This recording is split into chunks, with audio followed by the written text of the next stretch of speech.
Hi there. Now we're going to do lesson 99. Salvation is my only function here. Salvation and forgiveness are the same. Once you forgive somebody, you have saved them from your judgments. That's all that this means. Once you forgive yourself, you've saved yourself from your judgments, the church's judgments, God's judgments, everybody's judgments, your mother's judgments, your lover's judgments.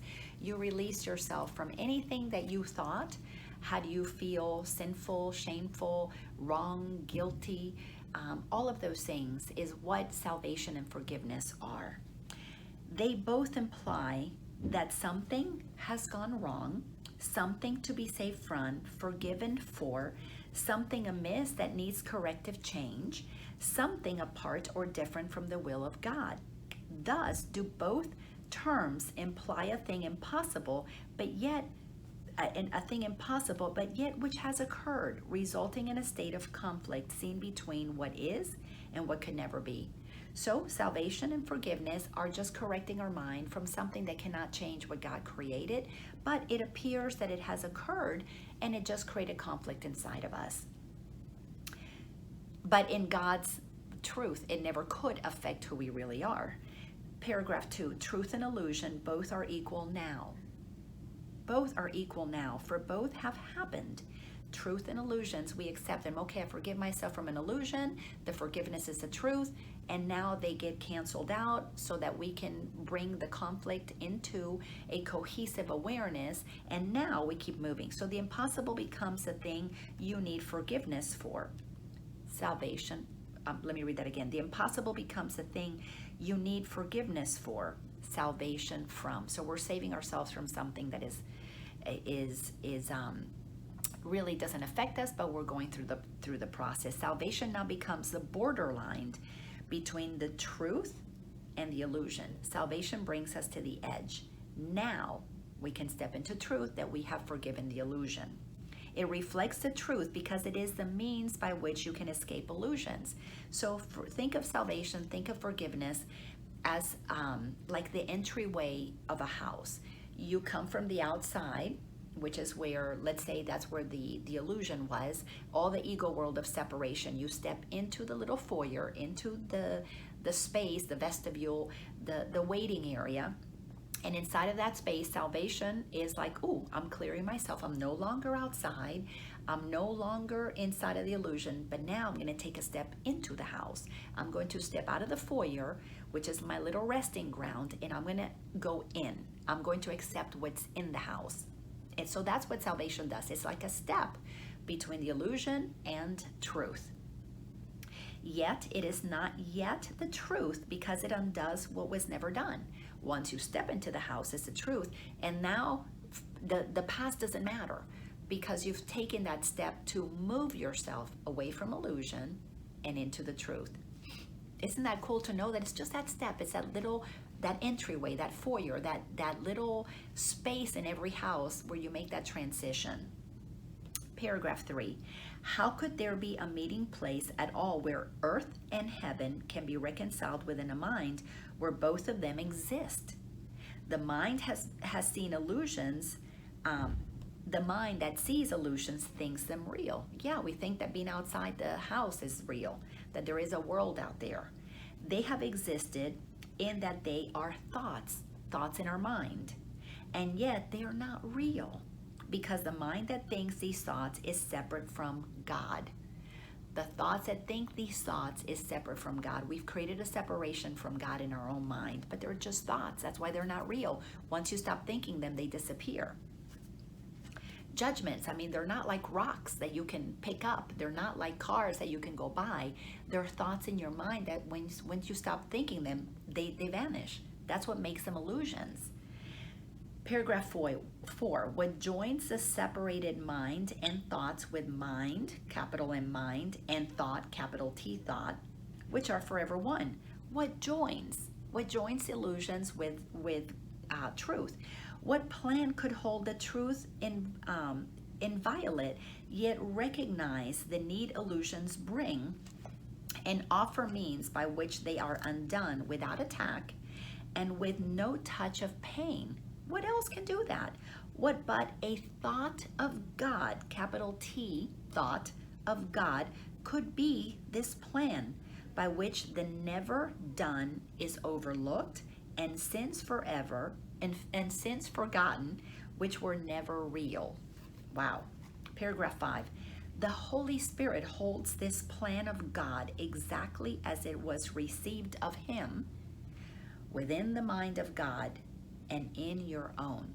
So the Holy Spirit is the truth of God inside of us. What do you think the Holy Spirit is? It's God speaking. It's the voice of God inside of us, which is God inside of us telling us to let go of what God doesn't see. God does not acknowledge that, so that we can feel our innocence again, which is why we have to be like little children. We're cleaning up all of these beliefs so that we can return to being like little children. It is apart from time in that its source is timeless. Our mind is apart from time. Yet it operates in time because of your belief that time is real. So when you enter your mind and you do healing work, me as an adult who happens to be 56 years of age now, if I have a thought from when I was 10 years old, it appears that I am going to the time of 10 years old, appears that I'm visiting 46 years ago, and shifting my perception from what at that time induced fear to what in this time is now loving, so that I can be released from that. So for example, I was in my 40s when I had experiences of 10 years old feeling abandoned by my dad and creating the story that there was something wrong with me because Dad abandoned me. So it took me into my 40s to say Dad didn't abandon me because there was something wrong with me. Dad made a life choice for him at the time. Maybe the Holy Spirit guided him to divorce my mother and move with a woman that he was in love with. When he made that choice to be with a woman that he was in love with, it didn't mean there was something wrong with me. So I had to clean my mind. I had to let go of the past. I had to let that illusion of separation be undone and receive that God loved me so much that I was whole and complete. My dad moved on, but it didn't diminish me. So I had to stop abandoning me and receive my wholeness, turn on my light. And then what appeared to be at 10 years old got cleared. So I moved out of the past into the present moment, acknowledging my wholeness, and then was able to give my love freely to others because I wasn't withholding it, thinking there was something wrong with me, there was something unlovable with me, and I needed to get love from others to feel good about myself. Changed everything. But I had to go into time to undo time so that I could be in the present now moment with truth in my mind, not a mind divided in conflict. So that's what this work is all about. Unshaken does the Holy Spirit look on what you see, on sin and pain and death, on grief and separation and on loss. I was having realizations. Let that illusion go. Let that untruth go. Receive that the love is in here. And it took me a while. It took me a good year or two, if not a little longer, of practicing loving my dad and letting go of those stories. Yet does he know one thing must still be true. God is still love, and this is not his will. This is the thought that brings illusions to the truth. So now we're in paragraph 6. So this is the thought that brings illusions to the truth and sees them as appearances behind which is the changeless and the sure. So now we are making the decision to look for what is changeless and is sure and is the only thing that is actually true and real. This is the thought that saves and that forgives because it lays no faith in what is not created by the only source it knows. So the Holy Spirit inside of us, I know I experienced this a lot. I kept hearing the voice of God in me, of source in me, of spirit in me, of guidance in me, of intuition, whatever you want to call it.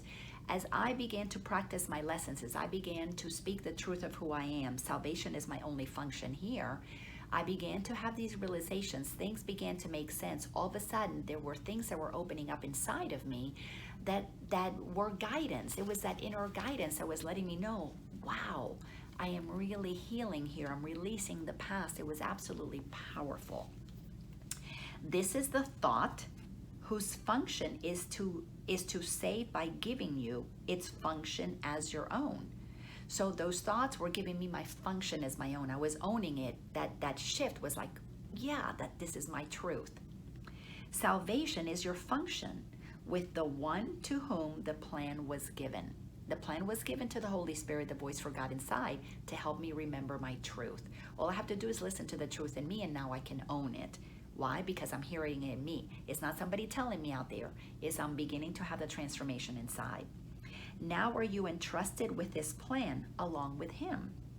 He has one answer to appearances, regardless of their form, their size, their depth, or any attribute they seem to have. Salvation is my only function here.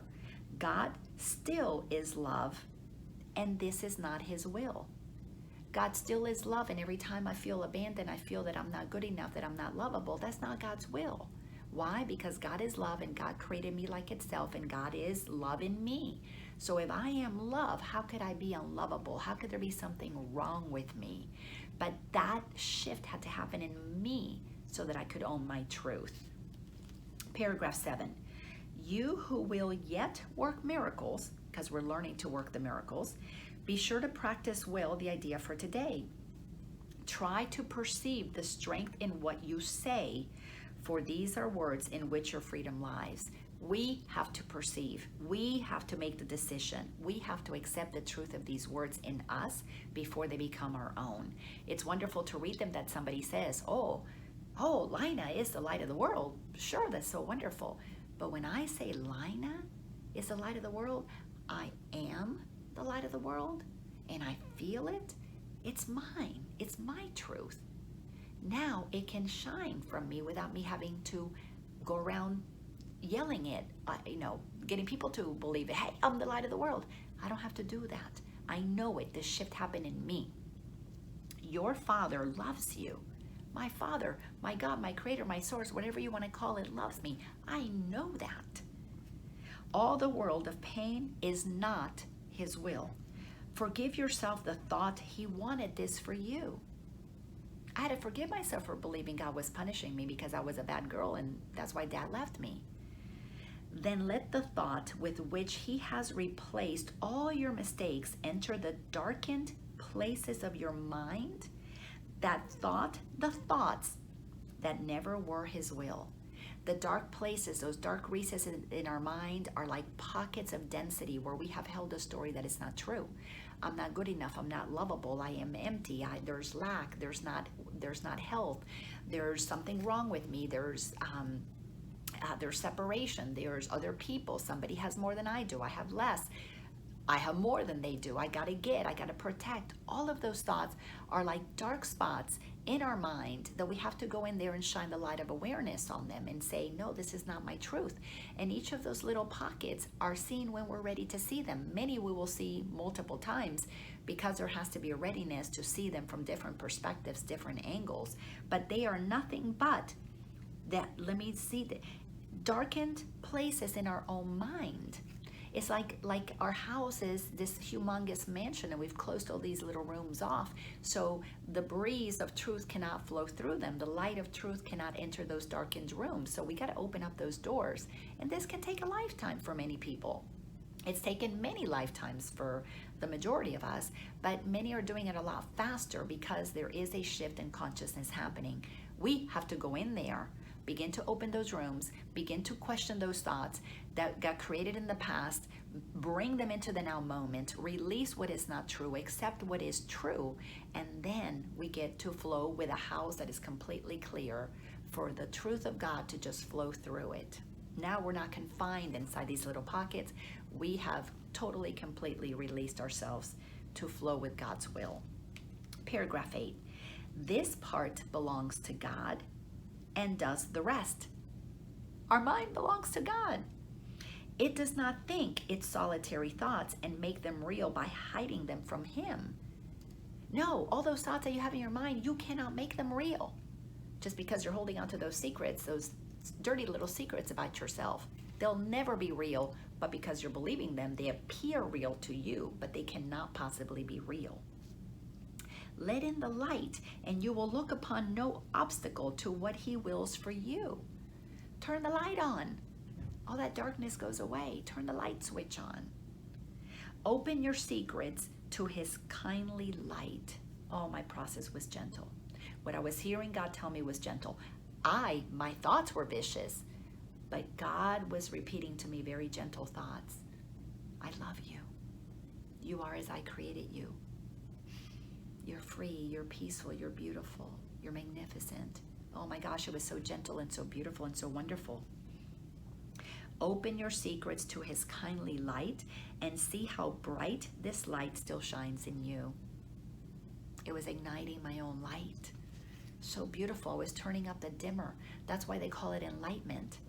We're not getting heavy and darker. We're getting lighter and brighter. You're releasing density, releasing weight from your mind so that you can flow. You can be free to move as God intends for you to move. Paragraph 9, practice this thought today and let his light seek out and lighten up all darkened spots and shine through them to join them to the rest. Those little pockets, we need to release that density so that we can join with the rest of God's beings who have turned on their light, so that we can begin to join. And the more of us on this planet that have light, soon the transformation is going to be exponentially faster. It's like that 100th monkey effect. One starts it, then there's 2, then there's 3, and then before you know it, you don't even have to get to 100, but somewhere in the middle, boom, everybody shifts. Beautiful. It is God's will your mind be one with his. It is God's will that he has but one son, one child. We're one energy, one consciousness. It is God's will that his one son is you. You are the one child of God. I am the one child of God. So if you're the one child and I'm the one child, we must be one. Isn't that sweet to know? No one that is separate from us at all, except for the thoughts that we think. I got to feel my Father in a way I had never felt him before once I realized he was one with me. Absolutely beautiful. Once I removed that little bit of separation in my mind from him, we were able to join in oneness and love. So beautiful, the healing that happened between me and my dad. Even though he had already passed away by then, the healing happened in me. I joined him in me. And in that place, salvation arose between my Father and I. Absolutely profound.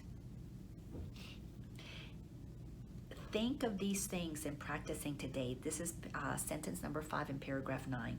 Think of these things in practicing today and start the lesson that we learned today with this instruction in the way of truth. Salvation is my only function here. Salvation and forgiveness are the same. Then turn to him who shares your function here and let him teach you what you need to learn to lay all fears aside and know yourself as love, which has no opposite in you. Salvation is my only function here. Salvation and forgiveness are the same. Holy Spirit, what do I need to know? And then sit and wait. In stillness and in quiet in your mind, don't argue with the truth. Just say, what do I need to know to release myself, to release the density in my mind, to release the darkness in my mind? You will be told. Your work is to trust that it will come, and it will. Paragraph 10, forgive all thoughts which would oppose the truth in your completion, unity, and peace. You need to forgive those thoughts because it's what blocks you from your wholeness, your completion, your unity, and your peace. It's what blocked me from mine. You cannot lose the gifts your Father gave. It's impossible. They've been given. They're ours. You do not want to be another self. You have no function that is not of God. Forgive yourself, the one you think you made. I made the idea that I was separate and alone and it was me against the world and I needed to protect myself from everybody because nobody was going to hurt me like my father did. So I kept everybody at length except for what I needed to get from them. And when I got what I needed to get, I was protecting myself from them taking it away.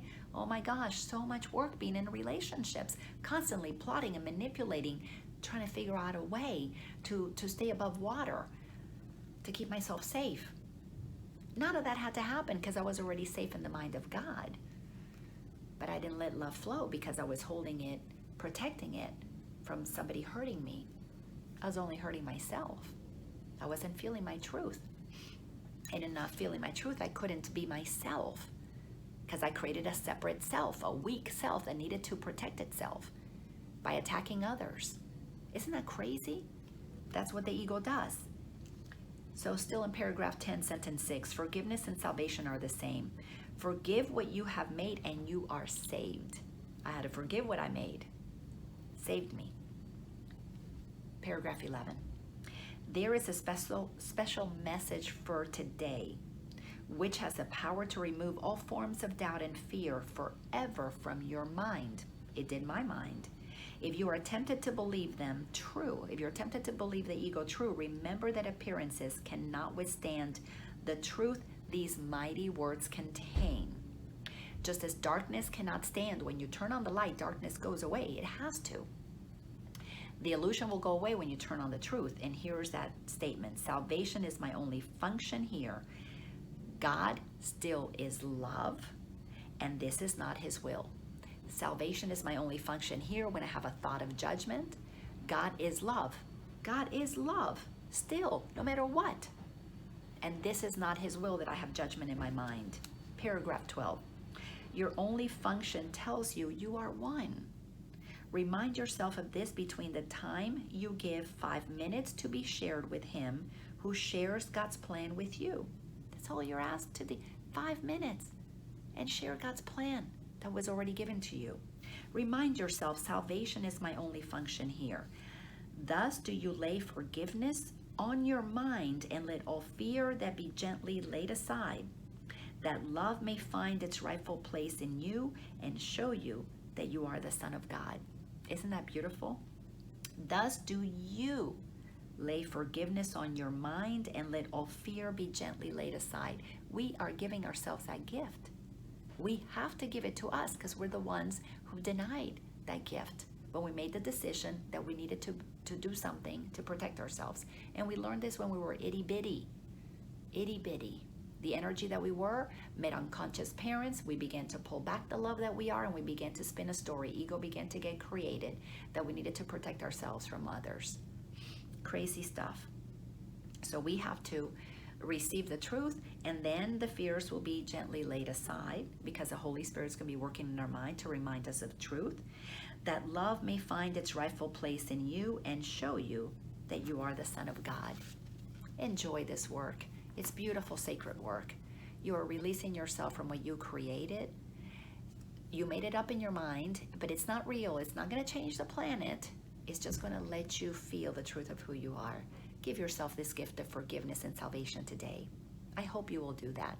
Try it. I know you'll like it. Thanks, and remember, you truly are magnificent. That's how God created you. I'll see you in the next lesson. Bye-bye.